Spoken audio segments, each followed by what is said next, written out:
కొద్దిమంది పెళ్ళికి ముందు నా దగ్గరికి వచ్చి అడుగుతారు, సార్ మా ఇంట్లో సంబంధాలు చూస్తున్నారు, ఆమె ఎలిజిబుల్ ఫర్ మ్యారేజ్ అని. ఆ వ్యక్తి ఎలిజిబుల్ అవునా కాదా అని నేను ఎలా చెప్పగలను?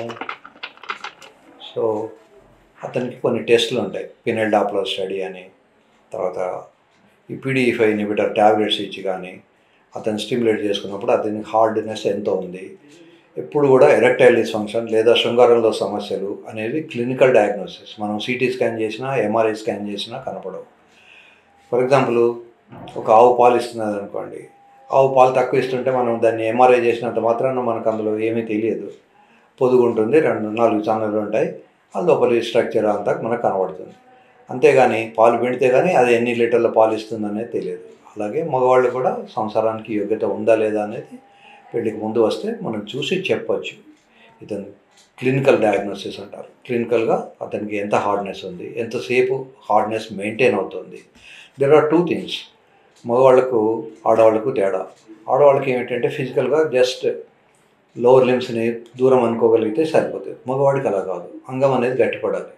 ఇప్పుడు చేయి ఉన్నదనుకోండి, చేతిని లే అంటే లేస్తుంది, కానీ అంగాన్ని నువ్వు లే అని 100 సార్లు చెప్పినా అది లేవదు. అది లేవాలంటే దాని లోపల రక్త ప్రసారం వచ్చి అది లేపాలి. ఆ లేపినది 1 నిమిషమో అర నిమిషమో ఉండి అమ్మాయి టచ్ చేసి చేయకముందే మెత్తబడిపోయింది అనుకోండి, అప్పుడు పెనిట్రేషన్ సరిగా జరగదు. ఒకవేళ పెనిట్రేషన్ జరిగినా కూడా అమ్మాయికి తృప్తి ఉండదు, గొడవలు అవుతూ ఉంటాయి. సో భగవంతుడు మగవాళ్ళ శృంగారంలో 2 పెట్టారు స్టేజెస్. ఒకటేమో సఫిషియెంట్ బ్లడ్ రావడం, రెండోది వచ్చిన బ్లడ్ వెళ్ళిపోకుండా ఉండేందుకు ఒక రకమైన స్పాంజ్ ఉంటుంది, దాన్ని సైనసాయిడ్స్ అంటారు. కార్పొరా క్యావర్నోజా అనే ఒక టిష్యూ లోపల సైనసాయిడ్స్ ఉంటాయి. అవి మనం స్పాంజ్కి ఉన్న హోల్స్ లాగా చిన్న చిన్నగా ఉంటాయి. అవి రక్తాన్ని పట్టేసి పెట్టుకుంటాయి. అది వదిలేసినప్పుడు రక్తం మళ్ళీ వెనక్కి వెళ్ళిపోగానే వీటికి మెత్తబడిపోతుంది.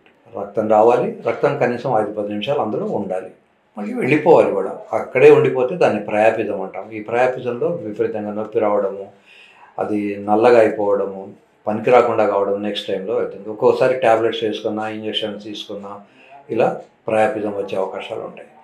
ఏ ప్రాబ్లం వచ్చినా వెంటనే మీరు క్వాలిఫైడ్ డాక్టర్ని కన్సల్ట్ చేయండి.